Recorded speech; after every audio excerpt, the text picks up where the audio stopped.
típica, lo primero que van a pedir es tinción de Ziel-Nielsen. ¿Qué es la tinción de Ziel-Nielsen? Es la más barata, la más rápida, la más fácil de hacer. 10 minutos, ustedes han visto cómo se hecho en el laboratorio en las primeras clases. Entonces, sobre todo para tuberculosis pulmonar, que es lo más frecuente, es la técnica más fácil, económica y rápida, y fácil de observar. ¿Cómo se observan cualquiera de estas micobacterias? Estos bacilos rojos sobre el fondo azul, ¿no? Es así que se observa la tinción de Ziel-Nielsen. Bueno, ¿cuáles son los objetivos? El objetivo general de esta clase es describir los aspectos generales de todo el género Mycobacterium y cuáles son los métodos laboratoriales para su diagnóstico. Hemos dicho, uno de los más importantes, más fácil, más rápido, es la tinción de Ziel-Nielsen. ¿Cómo llegamos a ese objetivo general? Primero vamos a describir las características morfológicas, es decir, la forma y la tinción del género Mycobacterium. ¿Ya? Segundo, clasificar al género Mycobacterium. Esa es la clasificación. Mycobacterias atípicas, Mycobacterium tuberculosis, Mycobacterium leprae. Luego, los cuadros clínicos que producen. Hemos visto que producen tuberculosis pulmonar y tuberculosis extrapulmonar. Vamos a describir y los métodos para su diagnóstico. Taxonómicamente, estas bacterias pertenecen al género Mycobacterium. Al orden Actinomycetales, Polylebacteriaceae, la familia es Mycobacteriaceae y el género es Mycobacterium. Y las especies son las que hemos nombrado allá en la pizarra. ¿Qué características generales tiene este género Mycobacterium? Son bacilos aeróbicos. Por eso es que producen la tuberculosis pulmonar, porque en los pulmones existe gran cantidad de oxígeno y por lo tanto desarrollan en gran cantidad de los pulmones, ¿no? Su tamaño es de 0,2 a 0,6 de ancho por 1 a 10 micras de largo. ¿Qué característica general tienen estas micobacterias? Son bacilos que tienen, en vez de péptidoglicano como componente más importante, ¿cuál es su componente más importante de su pared celular? Ácidos micólicos, que son unos ácidos grasos. Son los ácidos micólicos. Ácidos grasos, son lípidos. Y estos ácidos micólicos, que son ácidos grasos lípidos, son los que le dan la ácido resistencia. Por eso también se llaman VAR. Estas micobacterias también se llaman VAR. ¿Y qué quiere decir VAR? Bacilos, porque son bacilos resistentes a la decoloración con un reactivo que es el alcohol ácido. ¿Se acuerdan que en el laboratorio hemos teñido con fucina, ¿no es cierto? Y hemos calentado por abajo con un hisopo para que disolver esa capa de ácidos micólicos y penetre la fucina y se tiña el bacilo de color rojo. Después se ha enfriado esa capa de grasa, nuevamente se ha enfriado y al decolorar con el alcohol ácido ya no ha dejado penetrar el alcohol ácido y entonces se ha convertido en un bacilo ácido alcohol resistente gracias a esa capa de ácidos micólicos o ácidos grasos. Por eso se llaman también VAR. ¿Y qué más en forma general? Producen una gran cantidad de infecciones y producen una mortalidad. Existen varias especies, de las cuales algunas las más importantes, Mycobacterium tuberculosis, Mycobacterium lepra, complejo de Mycobacterium avium, que son las micobacterias atípicas, que son Mycobacterium casaceae, Fortuitum, chelonae, abscesus, Smegmatis y muchas más Mycobacterium. De todas estas, la más importante es el Mycobacterium tuberculosis. ¿Qué características tienen además estas micobacterias? Ustedes saben que todas las bacterias micobacterias se dividen por fisión binaria transversal, donde una célula madre se divide en dos células hijas exactamente iguales. ¿Se acuerdan que hemos avanzado eso en la primera clase? ¿Y cada cuánto tiempo esta célula madre da lugar a dos células hijas? Cada 18 a 20 minutos. Por eso que a las 24 horas nosotros vamos a tener un cultivo lleno de bacterias, porque cada 18 a 20 minutos hay una nueva generación de bacterias. Cada colonia tiene millones de bacterias. Pero ¿qué sucede en el género Mycobacterium? Esto no sucede cada 18 o 20 minutos. Esto sucede cada 12 horas. O sea, cada 12 horas hay una nueva generación de bacterias. Entonces, a las 24 horas no va a haber colonias así en los medios de cultivo. Va a tardar 4 a 6 semanas en verse las colonias. Por lo tanto, el cultivo para las micobacterias no es muy factible. Más importante es la adición de 100 Nielsen, que en 10 minutos vamos a ver los bacilos rojos sobre el fondo azul de metileno. Entonces, cultivo vamos a pedir solamente cuando sospechemos de micobacterias que producen infecciones extrapulmonares o micobacterias atípicas. Pero si tenemos un paciente que viene tosiendo con expectoración, ha enflaquecido, tiene sudoración nocturna, vamos a sospechar de tuberculosis pulmonar. Entonces, el cultivo no es una prueba de gota. Más importante es que, ¿qué prueba van a tener? Fisión de 100 Nielsen. Eso en 10 minutos está. Entonces, ya les dije, ¿y cuál es este medio de cultivo en el cual crecen las micobacterias? Se llama Lowenstein-Jensen. Ese es el medio de cultivo para micobacterias. No es un medio en el cual crecen las otras bacterias. Ustedes han conocido el agar sangre, el agar chocolate, el agar Maconkey, el agar Weller-Quinto, donde crecen todas las demás bacterias.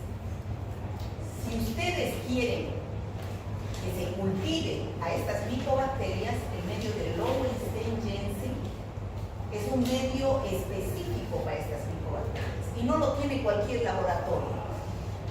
Si ustedes sospechan de alguna micobacteriosis, no pidan a cualquier laboratorio, porque cualquier laboratorio no tiene este medio de cultivo. En Santa Cruz, el único laboratorio que hace cultivo para micobacterias es el la Cruz Roja. No es el Centro, no hace.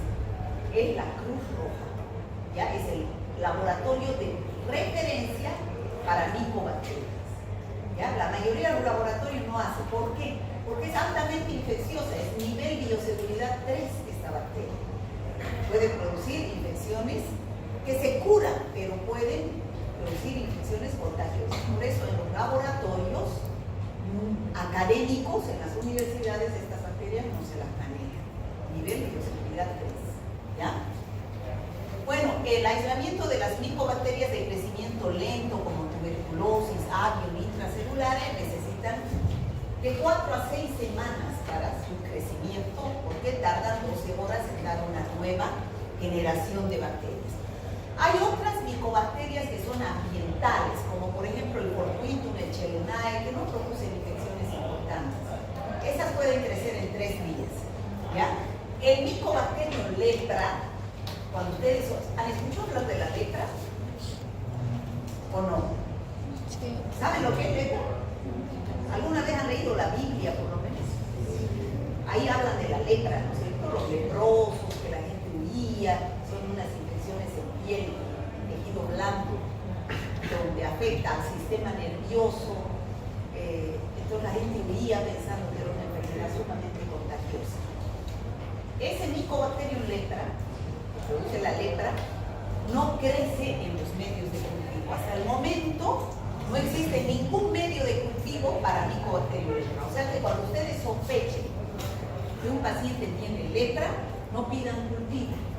Bueno, hasta el momento no hay. ¿Ya? Pidan otras técnicas como tinción de 100 Nielsen, pidan otras técnicas para observar a la bacteria, o PCR, pero no pidan cultivo. Bueno, ya les dije fisiología hemos dicho que su pared celular está constituida por 60% de ácidos grasos, que son los ácidos glicólicos, que le dan las características de la ácido resistencia, que le da la característica de tener un crecimiento lento, resistencia a los detergentes y a los antibióticos. Bueno, ¿qué más? Vamos a hablar del Mycobacterium tuberculosis. ¿Ya? Ese es el más importante. ¿Qué características tiene el Mycobacterium tuberculosis? Ya hemos dicho, es aerobio. Es aerobio, por eso crece en gran cantidad en los pulmones, y la infección más importante que produce es la tuberculosis pulmonar. ¿Ya? Es ácido resistente. ¿Gracias a qué es ácido resistente? A su capa rica en líquidos, ácidos glicólicos. ¿Ya? Por eso se observa en la tinción de Ciel-Nielsen estos bacilos rojos sobre el fondo azul. ¿Qué otra característica importante tiene el Mycobacterium tuberculosis y todas las micobacterias en general? Que crecen dentro de los macrófagos. O sea, cuando ingresa una bacteria al organismo, vienen nuestras células de defensa a querernos defender de estos organismos extraños. ¿Y cuáles son estas células de defensa? Son los leucocitos, los macrófagos. ¿Y los macrófagos qué es lo que hacen? Se la comen a la bacteria. Pero en la mayoría de los casos la bacteria muere dentro del macrófago. Pero aquí más bien la bacteria no muere, se reproduce dentro del macrófago. Y al final son tantas las micobacterias que se reprodujeron dentro del macrófago que el que se destruye es el macrófago. Y cuando se destruye el macrófago se liberan gran cantidad de micobacterias. Bueno, epidemiología. ¿Qué infección produce la tuberculosis? El Mycobacterium tuberculosis produce la infección llamada tuberculosis. ¿Han escuchado hablar de la tuberculosis? ¿Sí? ¿O no han escuchado hablar? Sí. Bolivia es un país pobre y es fácil la infección de tuberculosis pulmonar por las condiciones de las Filipinas. Uno, fácil el contagio. ¿Por qué es fácil el contagio? Por la pobreza en que vive la gente. Una persona enferma puede vivir en hacinamiento. Y el mecanismo de transmisión es vía aérea. Sale a través de la fuente de infección de la persona enferma, que son las gotitas de flujo, y entra por la vía aérea al huésped susceptible. Y entonces, cuando viven varias personas en un solo cuarto, entonces hay más susceptibilidad de que se pueda contagiar la enfermedad. Además de que de por sí en los países pobres las personas son inmunodeprimidas. ¿Por qué? Porque no se alimentan bien, no se nutren bien. Entonces, al ser inmunodeprimidas son susceptibles a cualquier tipo de infección, no solamente a la tuberculosis. Bolivia es el segundo país en Latinoamérica, después de Haití, que tiene los índices más grandes de tuberculosis. ¿Ya? Haití es un país pobrísimo, después está Bolivia y después el resto. ¿Ya? O sea que epidemiológicamente hablando, Bolivia es un país que es endémica la tuberculosis. Bueno, pero además esta es una enfermedad universal. 1/3 de la población mundial está infectada. Más frecuente en los países pobres de Asia, de África y de Latinoamérica, como es nuestro caso, ¿no? Ahí vemos en el mapa, aquí está Bolivia, aquí está Perú y ahí está Haití, con gran cantidad de casos de tuberculosis. En África, gran cantidad de casos de tuberculosis. El hombre es el único reservorio. No hay transmisión de animal a humano, de hombre a hombre. ¿A través de qué? De las gotitas respiratorias. Gotitas se fluye al hombre susceptible que ingresa por vía respiratoria. La transmisión por medio de los aerosoles. Bueno, ¿qué enfermedades produce el Mycobacterium tuberculosis? Estamos hablando, para que no se me pierda, estamos hablando de esto. ¿Qué enfermedades enfermedades producen? En primer lugar, la tuberculosis pulmonar. Al haber ese mecanismo de transmisión por vía aérea, la bacteria ingresa por vía respiratoria a los pulmones. ¿Ya? A los pulmones. Va a producirse en primera instancia la tuberculosis pulmonar. Y si el paciente no realiza tratamiento de la tuberculosis, donde está localizada en los pulmones, esa enfermedad puede ir hacia otros órganos, produciendo tuberculosis extrapulmonar. ¿Y cuál es la tuberculosis extrapulmonar? La tuberculosis renal, la tuberculosis peritoneal, la tuberculosis intestinal, tuberculosis cutánea, tuberculosis ganglionar, tuberculosis ósea. En cualquier lugar del organismo se puede producir tuberculosis extrapulmonar.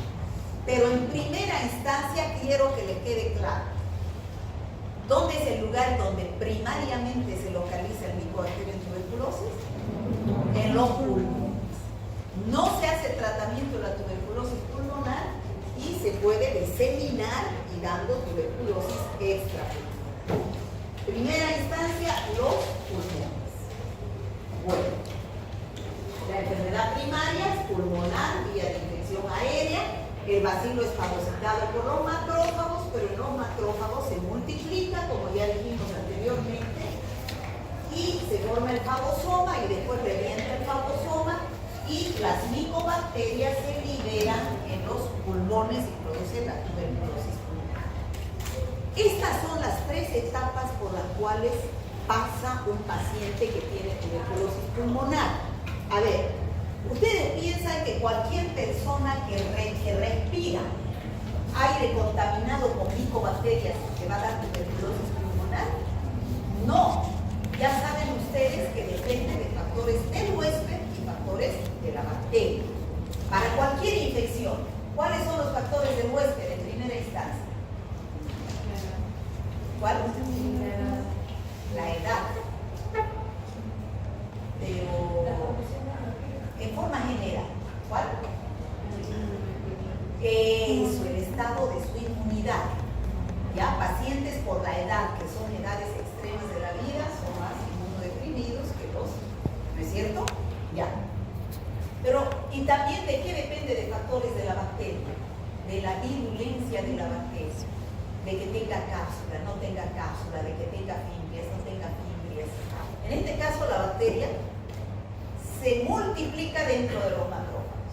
Y además, la dosis infectiva. ¿Qué es la dosis infectiva? ¿Qué es?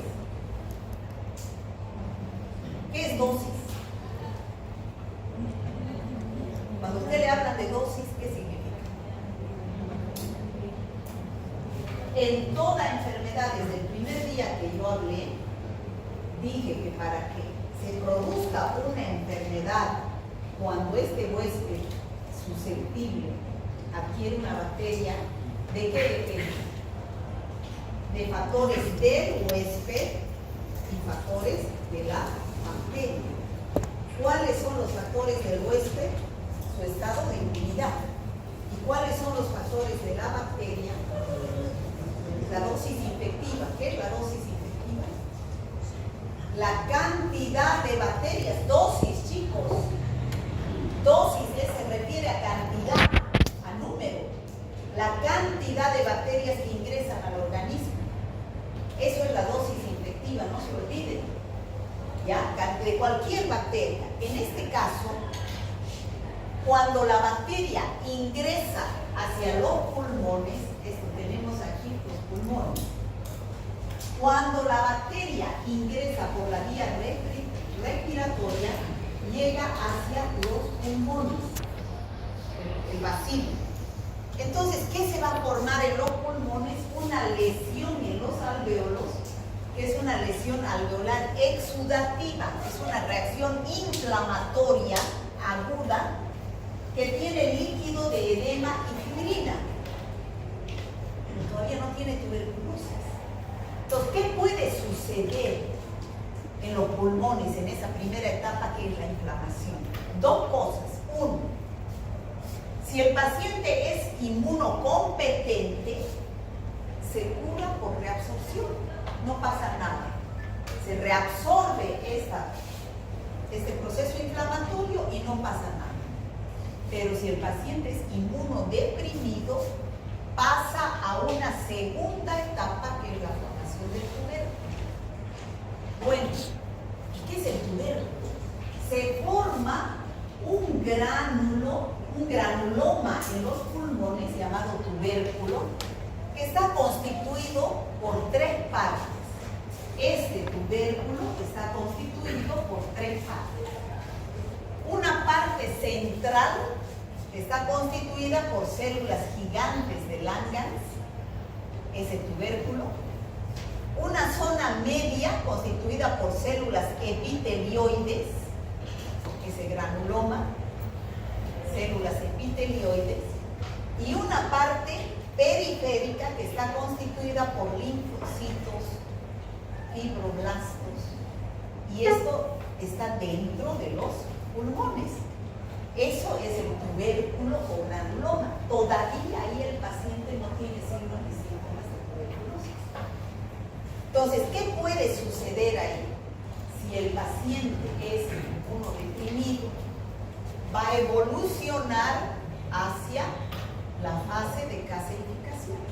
Puede estar años el tubérculo en los pulmones sin manifestarse la tuberculosis pulmonar. Pero apenas caen las defensas, el paciente se vuelve inmunodeprimido, entonces puede evolucionar hacia esta tercera etapa llamada caseificación. ¿Y qué sucede en esta caseificación? ¿Qué es caseo? Se forma un caseo. ¿Qué es el caseo? Es una masa coagulada, sólida, homogénea, o parecida al queso de la leche. ¿Ya? Entonces, este tubérculo de acá, este tubérculo se necrosa. ¿Qué quiere decir? Sufre una necrosis gaseosa, se desintegran las células y bacilos y se forma el caseo. Por eso se llama caseificación. O sea, ya no está el granuloma aquí. No es una masa sólida, sino esta es una masa homogénea, coagulada, llamada caseo, parecida al queso. Y dentro tiene varios bacilos, multiplicándose las micobacterias. Pero está ahí,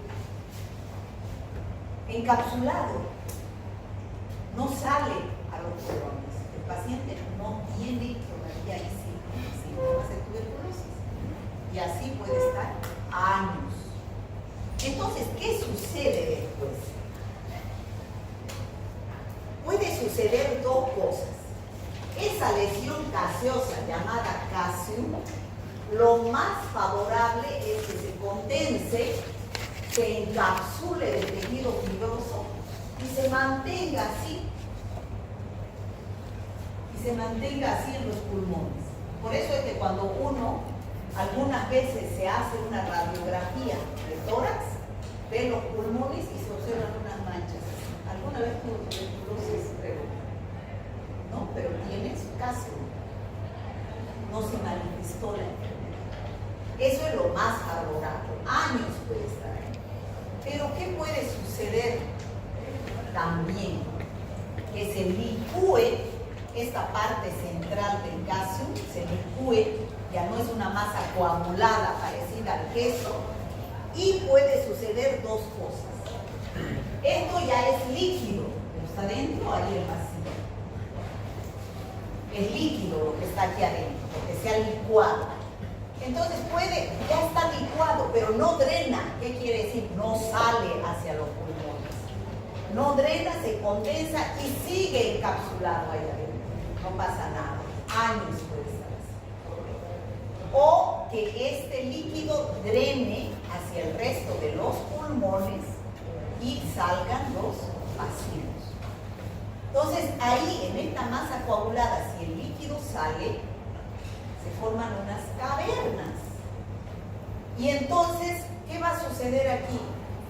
Entra oxígeno de los pulmones Y las pocas bacterias que hay ahí se desarrollan en gran cantidad por la cantidad de oxígeno que hay. Se llenan de oxígeno las cavernas y se multiplica la bacteria aeróbica, ¿no? Y ahí recién se manifiestan los signos y síntomas de la tuberculosis pulmonar. Entonces, ¿será fácil que se produzca la tuberculosis pulmonar en los pacientes? No. No es tan fácil, por más que hayamos tenido contacto directo con pacientes que tengan Mycobacterium tuberculosis. Tiene que pasar por esas 3 etapas para que se manifieste la infección tuberculosa. Y tiene que ser muy inmunodeprimido para que llegue a ese estado de la infección tuberculosa. ¿Está claro, chicos? Eso es en resumen cómo es la tuberculosis. Bueno, y al hablar de tuberculosis, tenemos que hablar de primoinfección y de reinfección. ¿Qué significa primoinfección? Como su nombre indica, primera infección, primera infección. Primer contacto del paciente con el Mycobacterium tuberculosis. ¿Y cuándo ocurre un primer contacto? En la infancia, en los niños, ¿no? Donde esa lesión inflamatoria que hemos visto que se forma en la base, se puede curar por reabsorción. Por ejemplo, cuando nos han vacunado, ¿cuál es la vacuna para la tuberculosis extrapulmonar? ¿Ustedes saben cuál es la vacuna? A ver, usted hágase ahí. ¿Alguien tiene una ¿Tienen aquí una marquita de la vacuna? Bueno, esa es la vacuna para la tuberculosis extrapulmonar. Se llama vacuna BCG, Bacillus de Calmette-Guerin. ¿Qué quiere decir? Que cuando tenemos un mes de vida, esa vacuna es obligatoria. Nos vacunan inyectándonos una cepa de Mycobacterium bovis para prevenir no la tuberculosis pulmonar, si no hubiera tuberculosis pulmonar en Bolivia, para prevenir la tuberculosis extrapulmonar, sobre todo la tuberculosis meningea en los niños, que es la más grave, meningitis tuberculosis, ya que es lo que dio este año del hospital japonés. Hubieron varios casos de meningitis tuberculosa en Santa Cruz. Ya para eso es la BCG. El primer contacto, hablando de primoinfección, el primer contacto que tenemos con una cepa de Mycobacterium es a través de la BCG. Al mes de vida se pone esa vacuna. ¿Ya? En cambio, ¿qué es reinfección? Ya es un segundo contacto con el Mycobacterium tuberculosis. ¿Cuándo sucede una reinfección? En el adulto. Esa ha sido una primoinfección en la vacuna. ¿Y cuándo ha sido una reinfección? Cuando somos ya adultos. Nos hemos vacunado, pero hemos tenido contacto con una persona que tenga tuberculosis y nos ha dado la reinfección. Esa reinfección puede ser endógena o puede ser exógena. ¿Cuál es la más común? La exógena. ¿Qué quiere decir exógena? De afuera. ¿Ya? Ella está ahí, yo estoy hablando, tengo tuberculosis y ella de afuera está respirando el aire contaminado por una bacteria de tuberculosis. Esa es la exógena.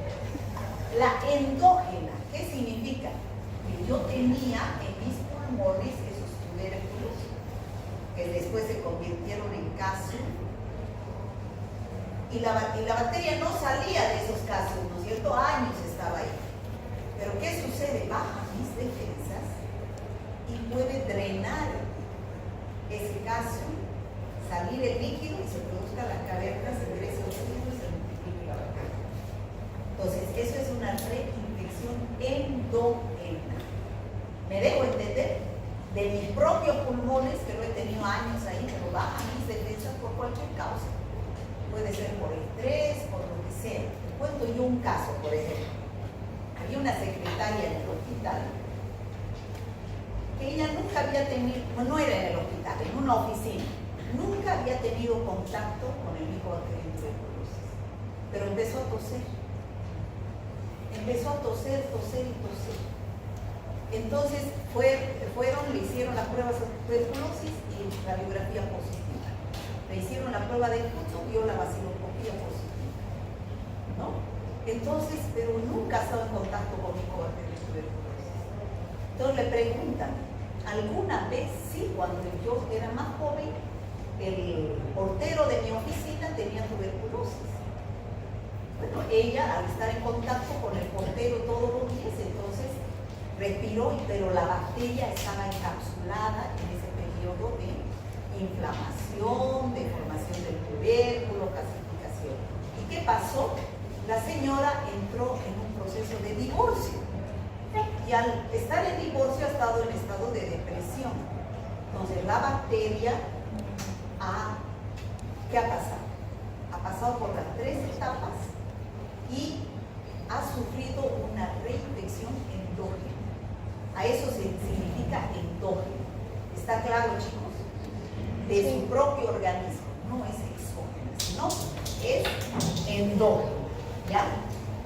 Formación de tubérculos y fibrosis. Ahora, si hacemos una placa radiográfica, de la primoinfección, esa lesión exudativa, esas manchitas blancas que se van a ver, cuando es primoinfección, aparecen, si este es el pulmón, cuando es primoinfección, en las lesiones, esas manchas aparecen en la base del pulmón. Pero cuando es reinfección, aparecen en el vértice del pulmón. ¿Ya? Eso también es una forma para darse cuenta si es un primer contacto o ya es un segundo contacto. ¿Está claro? ¿Chicos? Sí. Ya. Entonces, ¿cómo sabemos cómo es la clínica de un paciente con tuberculosis pulmonar? ¿Cuál es la más frecuente? La tuberculosis pulmonar. ¿Cómo son los síntomas? Ya sabemos, ¿no? Cuando ustedes tengan un paciente que vaya a su consultorio con tos, entonces le van a preguntar a ustedes, doctor, estoy tosiendo y boto una flema verdosa y a veces con sangre. ¿Cuánto tiempo está tosiendo? Lo primero que van a pensar, porque al verlo nomás al paciente, lo van a notar flaquito, a perder peso, no tiene ganas de nada, no tiene ganas de comer, ha perdido peso, gran cantidad de su peso en un mes, tiene fiebre y sudoración nocturna, tiene fiebre y suda en las noches y tiene un malestar general. Entonces, ya de verlo nomás al paciente, ustedes dicen, parece que este es tuberculoso. La clínica es soberana. ¿Cuánto tiempo está tosiendo? Él dice, hace un mes. Cualquier paciente que tose por más de 15 días se considera y se coloca en la historia clínica, es paciente SR. ¿Qué significa SR? Muy bien, paciente sintomático respiratorio. No se pone paciente con tuberculosis. Porque ¿quién nos va a decir que es tuberculosis? Solo el laboratorio. ¿No? Se pone paciente sintomático respiratorio. ¿Qué es sintomático respiratorio? El paciente que está tosiendo por más de 15 días. ¿Ya? Entonces, ¿cuáles son los síntomas locales? ¿Locales qué quiere decir? Los respiratorios, los que se manifiestan como lesión del aparato respiratorio. Tos, expectoración mucosa, y dice, estoy botando una flema purulenta, a veces con sangre, a eso se llama hemoptisis. O sea, con hilitos de sangre o con sangre, a eso se llama hemoptisis. Tengo dificultad para respirar, disnea y dolor torácico. ¿Ya? Esos son los síntomas locales respiratorios. Pero además, como les decía, presenta hiporexia y anorexia, o sea, disminuye el apetito, hiporexia, anorexia, no tiene hambre.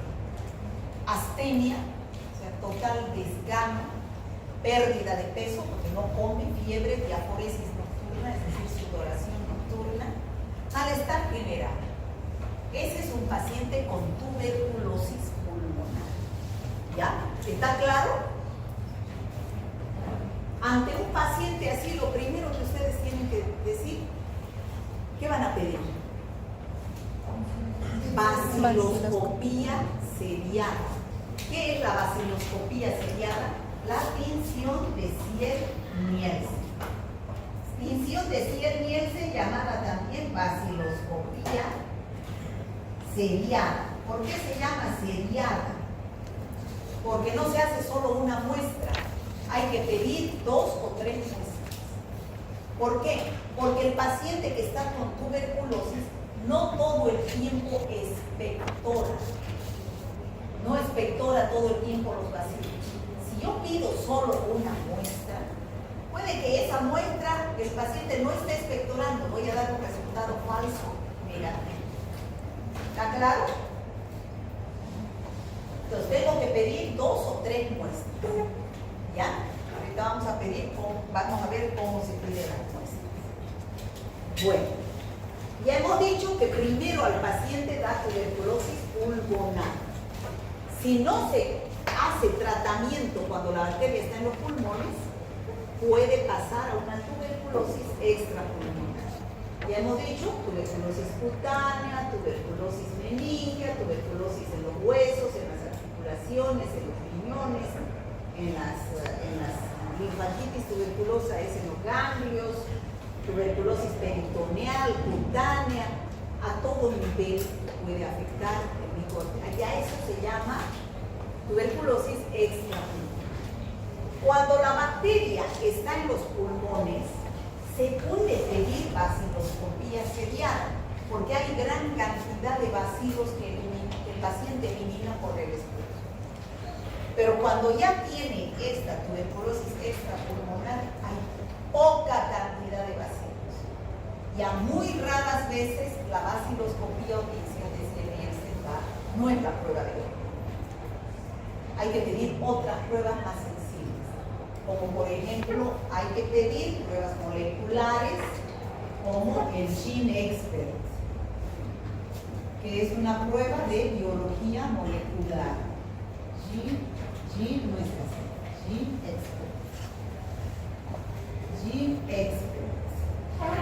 es prueba de PCR. Prueba de PCR, porque es de reacción en cadena de la polimerasa, ¿no? Ese es el GeneXpert, cuando ya hay tuberculosis extrapulmonar.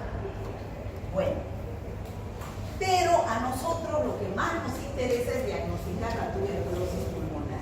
¿Qué pruebas hay? Ya hemos dicho, la prueba de oro es la vaciloscopía seriada.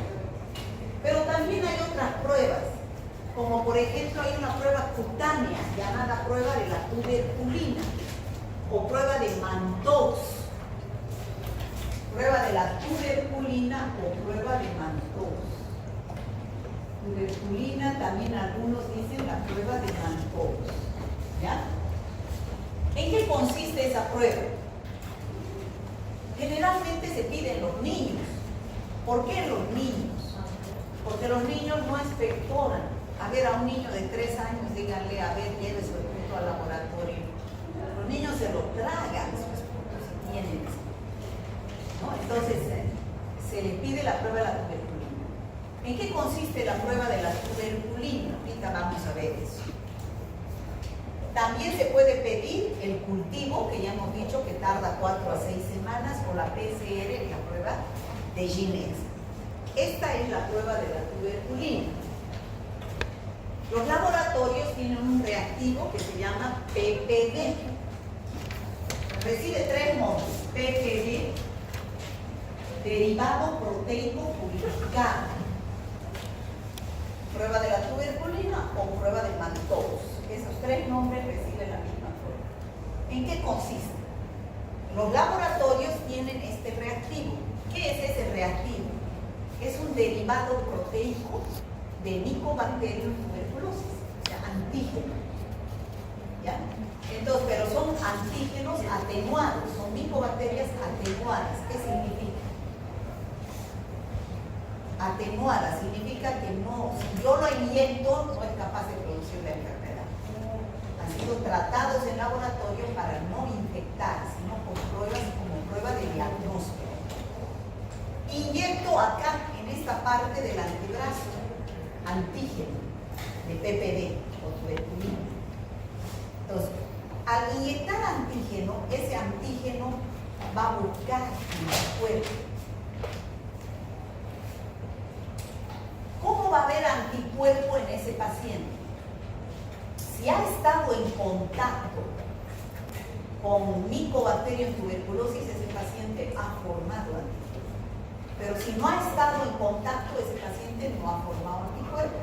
Entonces, ese antígeno que estoy inyectando va a ir a buscar anticuerpo. Si hay anticuerpo, se va a juntar aquí en el antebrazo y va a observarse una prueba positiva, una induración así, una pápula que aparece aquí en el antebrazo que yo debo medir qué tamaño es el diámetro. Si da un diámetro mayor de 5 milímetros, es prueba positiva. ¿Qué significa? Que ha tenido un contacto reciente con Mycobacterium tuberculosis. Pero si no se forma nada, después de 72 horas no veo nada cuando vuelve el paciente, no ha habido encuentro antígeno-anticuerpo. El antígeno que yo he inyectado no ha encontrado anticuerpo, por lo tanto ese paciente es negativo. ¿Se entiende? ¿Chicos? Entonces, esta prueba más se pide a los niños. ¿Por qué? ¿Por qué? Porque el niño no tiene punto para pedir pruebas de Ziel-Nielsen, vacilocopia. Además, el niño, como les dije, se lo traga a su esputo. Entonces, generalmente, ¿qué se pide cuando se sospecha que un niño tiene tuberculosis? Lavado, aspirado gástrico, ¿no? Aspirado gástrico, y de ese aspirado gástrico se hace la tinción de Ziel-Nielsen. ¿Por qué? Porque las bacterias están en el estómago. Se lo traga el estómago. Bueno, en los adultos que yo sospecho de tuberculosis pulmonar, ¿qué tengo que hacer? Pedirle 2 o 3 muestras. Por ejemplo, hoy día el paciente va con tos, doctor, con tos, con expectoración verdosa, amarillenta, con hilos de sangre. Entonces ustedes le dicen, vaya al laboratorio y deje ahí su esputo. A la hora que vaya el paciente, esté o no esté en la clínica. Entonces va al laboratorio y deja su esputo. ¿Se entiende? Ustedes le explican, esa flema, no saliva. La saliva no sirve. La saliva es de la boca. Nos interesa esa flema que viene de los pulmones. Entonces en el laboratorio le dicen, mañana, deja su primera muestra. Mañana, a primera hora de la mañana, en ayunas, se enjuaga la boca, igual que pedir un esputo. Se enjuaga la boca y esa flema elimina en este segundo frasco. Y lleva y lo vuelve a traer. Esa es la mejor muestra, porque está en ayunas, ¿no? Esa es la mejor muestra, la segunda. Lleva su segunda muestra y la tercera. Cuando deja la segunda muestra, le dan el tercer frasco y le dice, vaya al baño, la tercera muestra. Esté o no esté en ayunas. Pero son 3 momentos diferentes en los cuales el paciente está obteniendo su muestra. Entonces, hay mayor posibilidad de que nos dé positivo. Porque hemos dicho, si pedimos una muestra, no sirve. Puede que el paciente justo en esa primera muestra no esté eliminando el paciente. Pues vamos a tener un resultado falso. ¿Falso qué? Falso negativo, ¿no? Falso negativo. Entonces el paciente lleva sus muestras al laboratorio y la muestra en el laboratorio se fija qué aspecto tiene. Generalmente la muestra debe ser mucopurulenta, o sea, mucopurulenta, no saliva.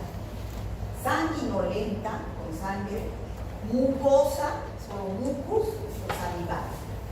En esta salival mucosa, muy difícil que encontremos micobacterias.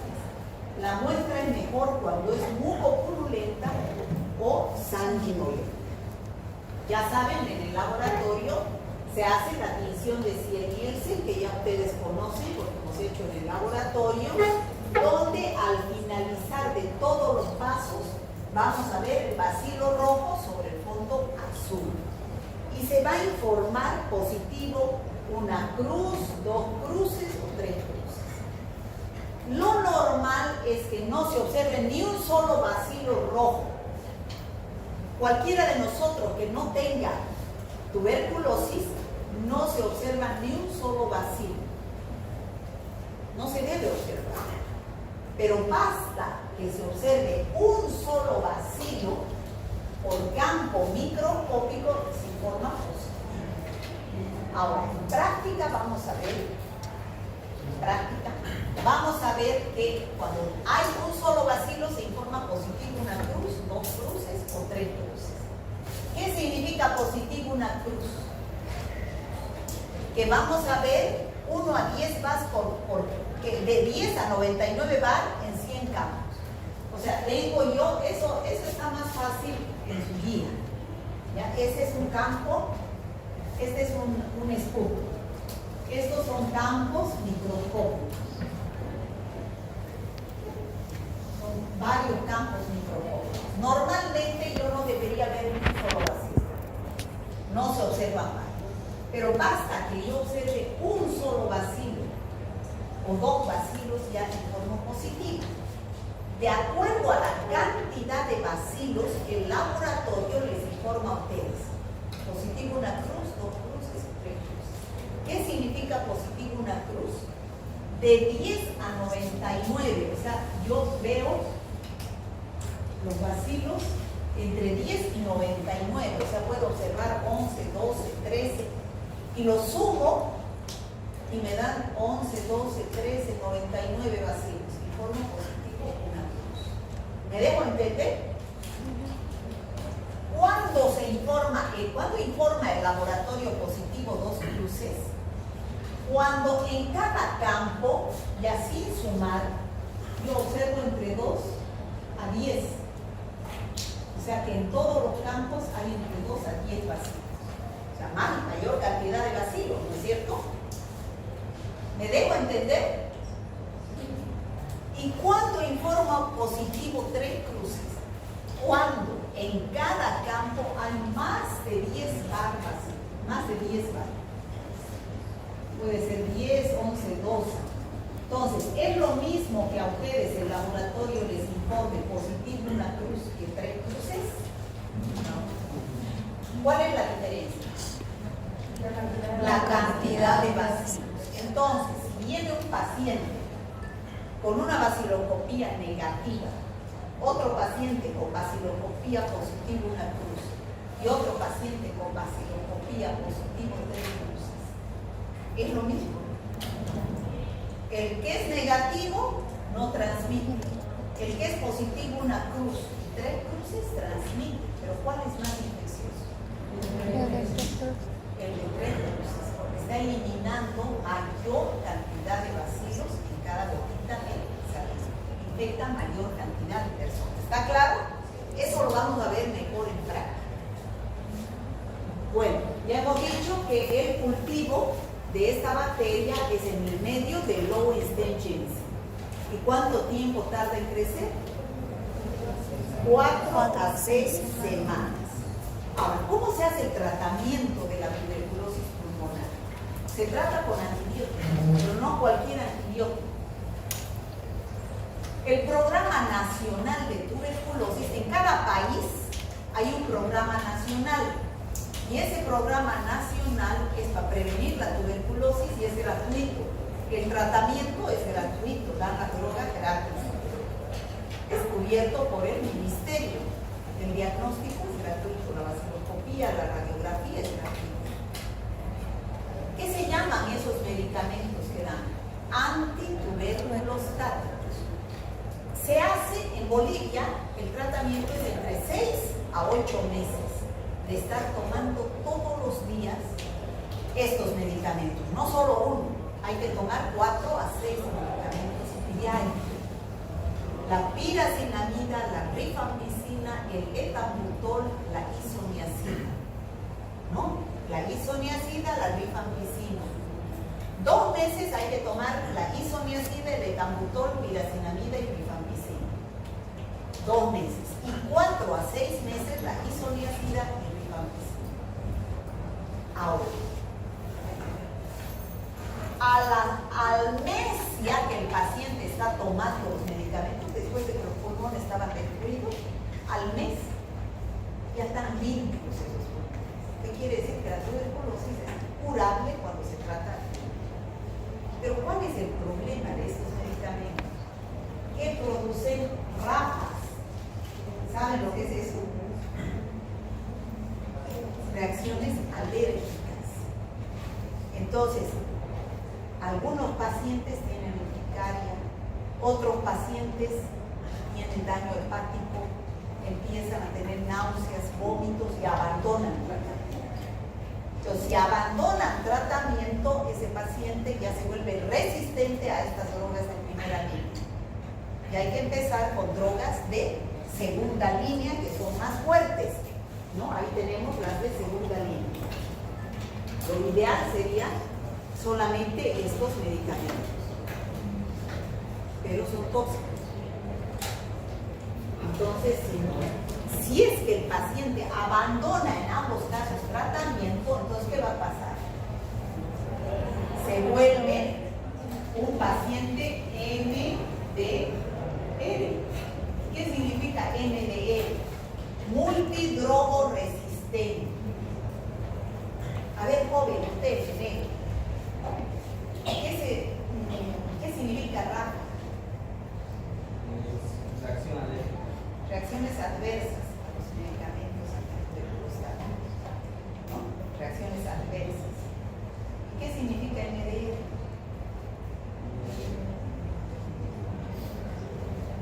¿Qué significa, chicos? Multidrogoresistente. Es un paciente que ha abandonado tratamiento, se vuelve multidrogoresistente, ¿no? Entonces, ese paciente que es multidrogoresistente puede morirse, ¿no? Puede morirse porque ya no va a haber más medicamentos. Se agotaron los de primera y segunda línea. Bueno, en Bolivia existe el control de tuberculosis, el programa de control de la tuberculosis. ¿Qué es lo que hacen? Hacen vigilancia activa.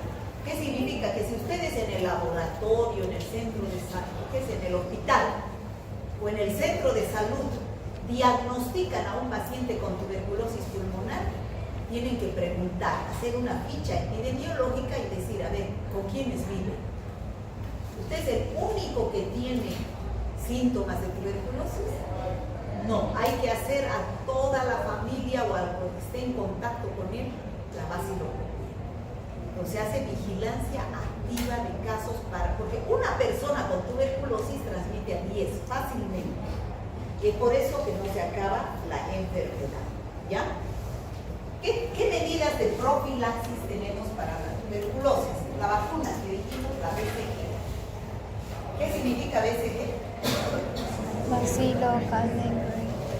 Bacilo de Calmen-Guerin. Calmen-Guerin ha sido el investigador que dio esta vacuna, ¿ya? Entonces, ¿qué es esta vacuna? La que se inyecta a los bebés hasta el mes de nacidos. Es esa manchita que a veces tenemos. Me prendió la vacuna, dice, ¿no es cierto? Que nos ha dejado una cicatriz. Entonces es una cepa que no se inyectan de Mycobacterium bovis, pero no es, vuelvo a repetir, para prevenir tuberculosis pulmonar, sino ¿para qué? ¿Para qué es? Para tuberculosis extrapulmonar, sobre todo para prevenir la tuberculosis meningea, ¿ya? La tuberculosis meningea. Bueno, ¿qué tenemos para prevenir a nivel de bioseguridad la tuberculosis pulmonar? No sirven estos barbidos comunes para el Mycobacterium tuberculosis. ¿Por qué? Porque tienen unos poros más grandes y la bacteria es pequeñita. Entonces, ¿qué se necesita para evitar la tuberculosis pulmonar? El barbijo N95. ¿Conoce? Ese N95 tiene un filtro, ¿no?, que evita que microorganismos pequeños, como el Mycobacterium tuberculosis, pasen. ¿Está claro? Ustedes vayan al año a la sala de neumología en el San Juan de Dios, que ahí los va a llevar su profesor de semiología, que es el doctor Terrazas, o la doctora Katy Carmoso, o el doctor Arce. Van ahí a la sala de semiología, tienen que llevar ese subaquito M95. No este no sirve para tuberculosis. ¿Está claro? Bueno, ya hemos visto Mycobacterium tuberculosis, ahora vamos a ver Mycobacterium lepra. Ya les he dicho, ¿han escuchado hablar de la lepra? Sí. Algunos sí, para los que no han escuchado hablar nunca de la lepra es una enfermedad de piel y tejidos blandos que produce estas lesiones. Pero no solamente afecta piel y tejido blando, afecta mucosa, por eso se produce así. A veces se llega a perder hasta dedos. Y afecta también al sistema nervioso. ¿Qué quiere decir? Que estas lesiones uno puede pincharle lo que sea al paciente y no siente nada. Ha perdido sensibilidad. Eso es la lepra, ¿ya? Entonces, afecta piel, tejidos blandos y sistema nervioso. Piel, mucosa y sistema nervioso. ¿Quién la descubrió? Un microbiólogo llamado Hansen. Por eso en el Brasil se llama bacilo de Hansen, ¿ya? Y se la nombra desde tiempos bíblicos, como les decía, ¿no? Es idéntico al Mycobacterium tuberculosis. Sobre el bacilo rojo, sobre el fondo azul. Pero esta bacteria no tiene medio distintivo, no tiene Lowenstein-Jensen hasta el momento. La única forma de poderla detectar es por la tinción de Ciel-Nielsen, o también de ahí directo de las lesiones, o también puede ser un hisopado nasal, o puede ser también un corte aquí en la oreja, en los pacientes que tienen lepra, la linfa, se hace una tinción de Ciel-Nielsen, o pueden ser pruebas moleculares, ¿no? PCR. Pero medios artificiales no existen. Ahora, es una bacteria que también crece dentro de los macrófagos, igual que el Mycobacterium tuberculosis. Ahora, existe casos de lepra. Fíjense, en el mundo, lo que está con rojo son los países donde existen todavía casos de lepra. Fíjense, en el Brasil, en Latinoamérica, en el África, ¿no? También hay en Europa, India, Nepal, Brasil, Estados Unidos. O sea, ustedes pueden pensar que la lepra es contagiosa rápidamente. O sea, yo tengo lepra y ustedes se huyen de mí porque no quieren contagiarse. Y no es así. Es contagiosa la lepra. Pero después de convivir muchos años con una persona que tenga lepra, ¿ya? No es así por estar en contacto. Yo me acuerdo que leía películas donde esas de tiempos bíblicos, donde los pacientes con lepra le ponían unas campanas en los pies. Entonces cuando andaban esos pacientes sonaban las campanas y la gente huía pensando que les iban a contagiar, pero no es así. Yo puedo cuidar mucho tiempo, convivir mucho tiempo con un paciente con lepra y recién me va a contagiar. No es con el simple contacto. Existen dos tipos de lepra: lepra tuberculoide y lepra lepromatosa. No es lepra tuberculosa, chicos, por favor, que les quede claro. Tuberculoide significa que es una falsa tuberculosis. ¿Ya? Tuberculoide, así se llama el nombre. ¿Cuál es la peor, la más grave?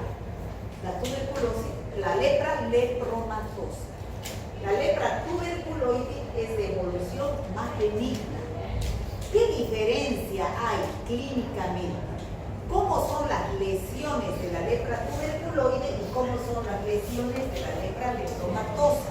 Fíjense, ¿hay diferencia o no? ¿Hay? Sí. Fíjense, acá son máculas. ¿Qué es una mácula? Es una mancha que aparece en la piel pero no tiene bordes levantados, es al mismo nivel de la piel. y es más pigmentada el borde, hipopigmentado el centro. Pocos bacilos hay en estas lesiones. O sea, afecta la piel, no afecta mucosa. En cambio, aquí ya se observan nódulos, no solo máculas, se observan nódulos. Y aquí hay gran cantidad de bacilos en esas lesiones. Afecta, esa es evolución maligna, afecta piel, mucosas, se pueden caer los dedos por donde está la lesión, y en ambos casos afecta al sistema nervioso. ¿Qué quiere decir? Que en ambos casos yo meto aguja y el paciente no siente nada. Afecta al sistema nervioso. ¿Está claro, chicos? A ver, jóvenes, ¿qué pasa allá? ¿Cuál es más grave? ¿La lepra leptomatosa o la tuberculosis? La leptomatosa. ¿Por qué? Porque hay más cantidad de bacilos. Y además, clínicamente, afecta mucosa. En cambio, la lepra tuberculoide no afecta mucosa. Son solamente máculas. ¿Qué debo pedir a un paciente donde yo veo que puede ser lepra? Puedo, la muestra, ¿cuál puede ser? Puedo sacar un pedacito de ese tejido, entonces eso es una biopsia, o puedo hacer un exudado, o sea, meto un hisopo a la nariz. Dice que los pacientes que tienen lepra, las micobacterias también están en el moco nasal. O bordes o sea, hago un tajo aquí en el lóbulo de la oreja, saco linfa, pero en todos los casos hago funciones científicas. Pues voy a observar el vacío rojo sobre el fondo azul. Eso es en el caso de la lepra. Ahora, el tratamiento.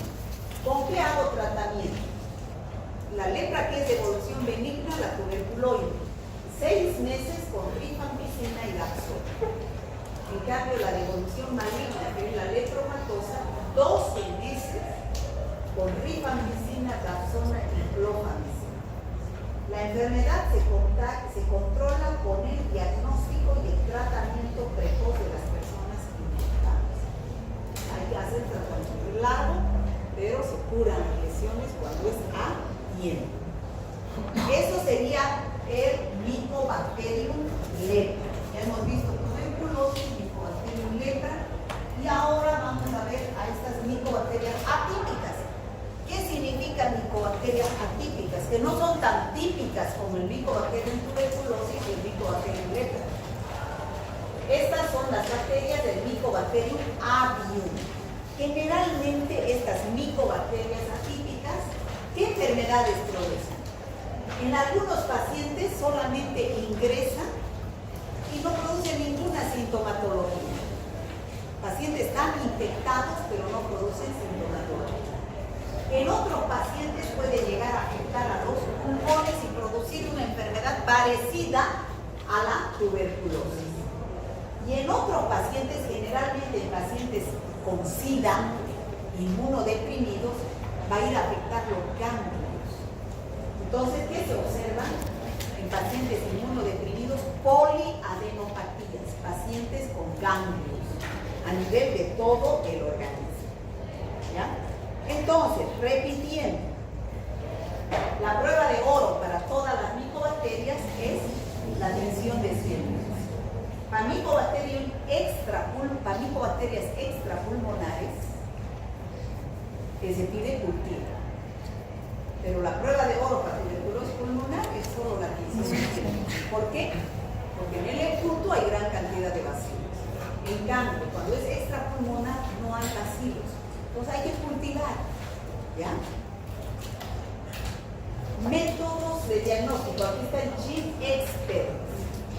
Este GeneXpert identifica el complejo Mycobacterium tuberculosis y detecta también las mutaciones frecuentes en el gen asociadas a la resistencia a rifampicina. O sea, que además de, esto es biología molecular, es una PCR. Además de detectar a la bacteria, se puede hacer pruebas de resistencia a la rifampicina con esta técnica del Gene-X.